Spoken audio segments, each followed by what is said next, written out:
दूसरों को समझे बिना कभी उनका आंकलन ना करें।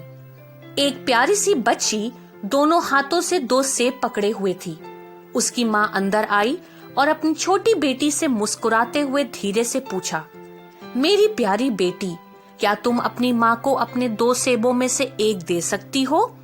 लड़की ने कुछ सेकंड के लिए अपनी माँ की ओर देखा, फिर उसने अचानक एक सेब को अपने दांत से काट लिया और फिर जल्दी से दूसरे को भी। माँ ने महसूस किया कि उसके चेहरे पर मुस्कान जम गई है। उसने अपनी निराशा प्रकट ना करने की बहुत कोशिश करी।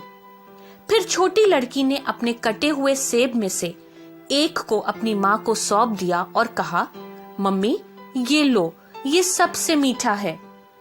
कोई फर्क नहीं पड़ता है कि आप कौन हैं, आप कितने अनुभवी हैं और आप अपने बारे में कितने जानकार हैं।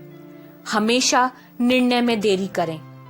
दूसरों को खुद को समझाने का समय दें।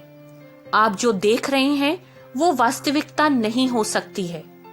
दूसरों के लिए कभी निष्कर्ष ना निकालें। इसलिए हमें कभी भी केवल सतही तौर पर ध्यान केंद्रित नहीं करना चाहिए, परंतु दूसरों को समझे बिना उनका आंकलन नहीं करना चाहिए। जो लोग होटल में बिल का भुगतान पहले करना पसंद करते हैं, वे ऐसा इसलिए नहीं करते हैं कि उनके पास बहुत पैसा है, बल्कि इसलिए कि वे रिश्तों को पैसे से ज्यादा महत्व देते हैं। जो लोग काम पर पहल करते हैं, वे ऐसा इसलिए नहीं करते हैं क्योंकि वे मूर्ख हैं, बल्कि इसलिए करते हैं क्योंकि वे जिम्मेदारी की अवधारणा को समझते हैं। जो लोग लड़ाई के बाद सबसे पहले माफी मांगते हैं, वे ऐसा इसलिए नहीं करते हैं कि वे गलत हैं, बल्कि इसलिए करते हैं कि वे अपने आसपास के लोगों की कद्र करते हैं।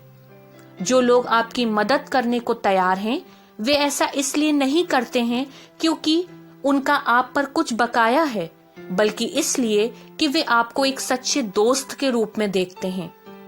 जो लोग अक्सर आपको मैसेज करते हैं, वे ऐसा इसलिए नहीं करते हैं क्योंकि उनके पास करने के लिए इससे बेहतर कुछ नहीं होता, बल्कि इसलिए होता है कि आप उनके दिल में होते हैं। आगे बढ़िए और किसी और को मुस्कुराने की वजह दीजिए।